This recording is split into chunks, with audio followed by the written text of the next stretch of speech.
Coucou très cher ange, j'espère que tu te portes bien. Je suis ravie de te retrouver pour ce nouveau tirage où on va découvrir ce que va nous dire l'archange de l'argent pour la semaine du 7 au 13 août 2023. D'ailleurs, n'oublie pas de liker la vidéo, de la partager ou bien de t'abonner à ma chaîne afin que tu puisses être au courant des différents tirages de la semaine. Et donc là, la vidéo va concerner les signes de terre, à savoir les taureaux, les vierges et les capricornes. Donc avant le tirage, on va d'abord tirer une première carte qui va nous indiquer la tendance qu'on sera amené à travailler cette semaine. Donc pour les signes de terre, qu'est-ce qu'on nous dit cette semaine? Hop. Donc j'ai pris préserver. Donc l'huile essentielle de patchouli, pardon. Voilà. Allez, on se retrouve pour le tirage de tarot.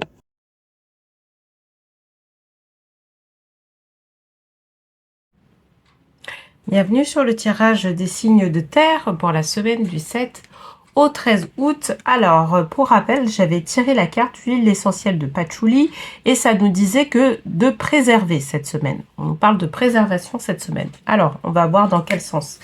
Alors, pour cette semaine, je vais prendre le tarot des archanges pour faire le tirage global. Et puis, je vais tirer une dernière carte des vœux de nos anges de Debbie Malone. Voilà. Donc, si tu es nouveau sur les tirages de tarot, sache que dans un premier temps, je vais tirer une première carte qui va représenter la situation actuelle. Une deuxième carte qui va représenter l'évolution, enfin l'obstacle ou la réflexion à avoir par rapport à cette situation. Et une troisième carte qui va représenter l'évolution de cette situation. Voilà. Allez, on y va. Je vais tout d'abord battre les cartes. Alors, pour la semaine du 7 août au 13, qu'est-ce qu'on nous dit pour les signes de terre?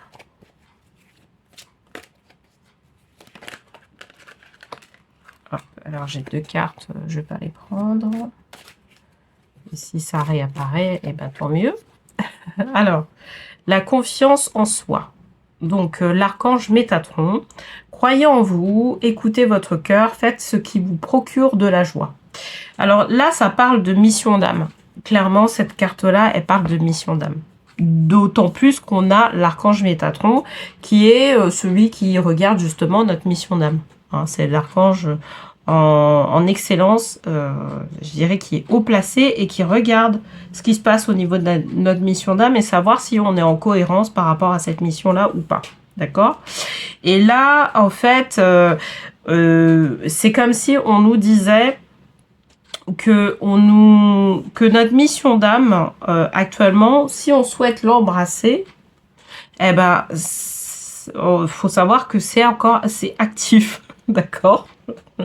Si on ne veut plus être à côté de nos pompes, j'ai envie de dire, eh ben, sachez qu'on peut embrasser complètement notre mission d'âme, notre trajectoire d'âme, en tout cas tout ce qui est relatif à notre âme, on peut être en accord avec notre âme, d'accord. Et il est nécessaire, peut-être, dans notre vie, de pouvoir croire en soi. C'est-à-dire qu'on a certainement des éléments qui nous permettent de pouvoir dire, bah ça, en fait, c'est quelque chose qui nous... Par exemple, des choses qui nous tiennent à cœur, des passions, des trucs comme ça, qui sont des éléments qui sont relatifs à notre mission d'âme et qu'on ne prend pas vraiment en considération dans notre vie parce que, justement, on se dit qu'on n'est pas capable de pouvoir vivre de cette activité ou pouvoir perdurer, ou c'est une activité secondaire, on le fait si on en a vraiment voilà, le temps nous le permet, etc. Donc on croit pas vraiment au potentiel de ce qu'on est en train de faire et qui nous procure de la joie, qui nous procure de l'amour, qu'on aime partager avec les gens, etc. Et là, en fait, on nous parle de ça. On nous parle de ce côté-là, de ces éléments-là qui sont intrinsèques avec nous-mêmes. C'est pour ça qu'on parle de préservation.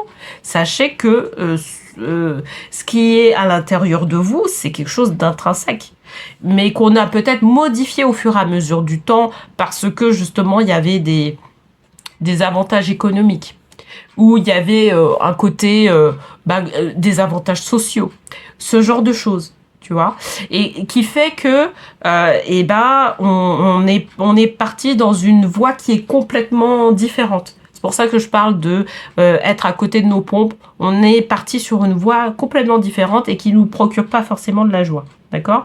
Mais là, en fait, on nous dit, vous savez, notre âme, elle est là, hein, elle attend juste qu'on puisse prendre confiance en nous et qu'on fasse le chemin pour pouvoir justement faire en sorte de révéler toute tout ce qu'elle a à nous enseigner de la vie. D'accord?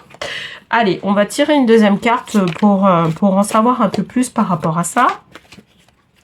Sur notre mission d'âme, sur notre trajectoire d'âme, sur ce qui nous ferait du bien, je dirais, dans notre vie, qui nous procurerait de la joie, de l'amour, un bien-être, de la lumière. Vous voyez, tout ce genre de choses. Alors, roi de Gabriel, généreux, source d'inspiration, enthousiaste. Regardez la situation dans sa globalité et laissez les autres gérer les détails. Votre expérience mène à la réussite, vous vous souciez des autres. Ok. Alors, en fait, ce qui m'est venu tout de suite, c'est le côté communication, parce qu'on est sur le roi de Gabriel. Et vraiment, c'est comme s'il y avait quelque chose à l'intérieur de nous qui veut nous insuffler vraiment cet axe-là sur lequel on doit aller pour pouvoir révéler le plus possible notre mission d'âme. Et en fait, c'est vraiment la carte où on nous demande d'aller dans cette action-là, d'aller vers notre âme, d'aller vers ce qu'elle veut vraiment nous révéler dans notre vie. C'est pour ça qu'on a du orange d'ailleurs. Pour pouvoir aller dans cette... Vous savez, la couleur orange, c'est plutôt une couleur qui nous incite à l'action. À aussi la révélation de qui nous sommes. Au rayonnement. Ça nous incite à ça. Et là, en fait, Gabriel, l'archange Gabriel, veut, à partir du moment où on a cette volonté-là de pouvoir changer de vie et de mettre beaucoup plus de joie, beaucoup plus d'amour, beaucoup plus de lumière, beaucoup plus de paix intérieure dans notre vie et de révéler au final ce que veut nous dire notre âme dans notre vie, hein, et ben en fait on va être accompagné par l'invisible via l'archange Gabriel qui va justement nous aider à pouvoir révéler mettre en place une situation qui va nous permettre de pouvoir justement trouver toute cette essence-là qu'on a de notre âme. Et c'est ça, en fait. C'est vraiment ça qu'on nous incite, je dirais qu'on nous invite à voir cette semaine. Vraiment. Et c'est pour ça que on nous demande d'être sensible, en fait, à cette communication-là. La communication, alors, bon, quand on n'est pas forcément habitué à être en communication avec l'invisible, bien évidemment, peut-être qu'il y a des personnes qui sont concernées. En fait, c'est vraiment la communication qu'on peut avoir avec les personnes. Parce que les personnes, si on a une écoute, si on commence à avoir une écoute intuitive, les personnes peuvent nous révéler qui nous sommes. Et d'ailleurs, tu vois, si tu regardes ce tirage-là, tu es concerné par le fait d'être signe de terre et que justement, il y a des personnes avec qui tu discutes ou vous avez des discussions super intéressantes, etc. Moi, je t'invite à poser la question à ces personnes-là de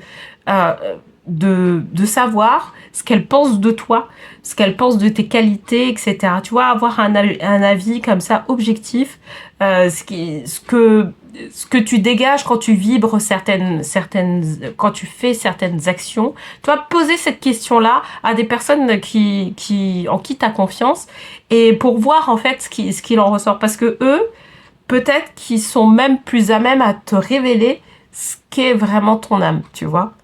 Et toi, je pense que sur certains mots, ça va te tilter. Et je t'invite justement à écouter, à entendre ces mots-là, à les noter pour pouvoir avoir une meilleure révélation de ce que ton âme est venue faire sur Terre. D'accord ? Là, pour le coup, c'est vraiment un tirage hyper ésotérique. Mais c'est hyper, tu vois, c'est hyper, là, on parle vraiment de l'âme, etc. Donc, on peut se dire qu'on est vraiment dans les sphères élevées. Sauf que, en fait, c'est les clés de ton abondance. Quand tu es aligné à ta trajectoire d'âme, quand tu es aligné avec ta mission d'âme, etc., c'est les clés de ton abondance. Donc, quelque part, on est aussi dans l'abondance, mais de manière globale. Hein. Alors, troisième carte. Qu'est-ce qu'on nous dit? On nous parle encore de Gabriel. Passion, opportunité et inspiration. L'occasion de faire quelque chose de merveilleux s'offre à vous. Émerveillez-vous. D'accord? Parce qu'à partir du moment où justement tu commences à avoir certaines clés, etc., tu vas ouvrir aussi le champ de ta créativité dans la vie. Et c'est ça qu'elle vient nous dire, en fait, ces choses-là. Enfin, cette carte-là. Elle vient nous dire que tu vas ouvrir les champs de ta créativité, les champs de ton abondance, via justement ces révélations-là qu'on va te faire. Tu vois, là, je pense que c'est le deuxième tirage que je fais, parce que le tirage précédent, donc c'est le tirage des signes feu, aussi, on est dans des révélations. Mais là, en fait, c'est ça. On t'invite à aller vraiment dans la révélation, cette fois-ci, de ton âme, pour qu'elle puisse te dire, voilà, en fait, t'es venu sur Terre pour ça. Et, je t'invite à faire telle et telle chose, quoi. Et ça ne m'étonnerait pas qu'on tire la carte des vœux de nos anges, on va savoir quelle carte on va tirer, mais que tu tires une carte à laquelle je pense, notamment sur les animaux, mais bon, on va voir ce que va nous dire. En tout cas, là, par rapport aux cartes qu'on nous dit, c'est vraiment de pouvoir aller dans la révélation de l'âme, aller dans cette recherche-là, parce que tu vas avoir une meilleure vie par rapport à ça. Si tu connais les clés de ton âme, tu vas avoir immédiatement une meilleure existence. Plus de joie, plus d'amour, plus de paix intérieure, plus de lumière. Tu vois, ces quatre choses. Amour, joie, paix intérieure, lumière. Ce sont les 4 éléments qui vont te permettre de pouvoir, si dans ce que tu fais, tu ressens ça, ça veut dire que c'est les clés de ton âme. Ça veut dire que ça fait partie de ta mission d'âme, tu vois. Et c'est ça qu'on te demande d'aller gratter cette semaine. Allez, donc, je vais tirer la dernière carte des vœux de nos anges. Donc, crois au miracle. Ouais, parce que peut-être que actuellement, dans ton existence, en fait, c'est pas forcément... Tu t'attendais pas à ça, en fait. Au fond de toi, tu t'attendais pas à ça. Mais crois que, en fait, au niveau à tout moment, en fait, tu peux te connecter à ton âme à tout moment. Et effectivement, quand on se connecte à son âme, et ben là, on voit comment la vie peut faire en sorte qu'on puisse que tu changes en fait de vie. Et du coup, tu vois t'installer des miracles au niveau financier, des miracles au niveau de la santé, des miracles au niveau aussi de ta vie sentimentale, etc. S'organiser petit à petit pour faire en sorte que tu sois dans ta mission d'âme. Donc là, vraiment, cette semaine, on nous parle vraiment de notre mission d'âme et les anges sont là pour pouvoir t'accompagner dessus. Notamment l'archange Gabriel. Et l'archange Métatron, du coup, parce que lui, c'est lui le gardien, en fait. La préservation de ta mission d'âme, il en est gardien. Mais l'archange Gabriel, il a envie de te communiquer beaucoup de choses pour que tu puisses justement retrouver ton âme. Voilà. Bah écoute, en tout cas, j'espère que ce tirage t'aura parlé. S'il te parle, n'hésite pas à l'inscrire en commentaire. Et puis, bien évidemment, si tu souhaites aller plus loin, il y a un lien qui se trouve en bas de la vidéo et qui va te permettre de pouvoir prendre un rendez-vous avec moi pour pouvoir avoir une guidance qui soit plus personnalisée. D'accord? Eh bien, je te souhaite une très belle semaine et je te dis à la semaine prochaine.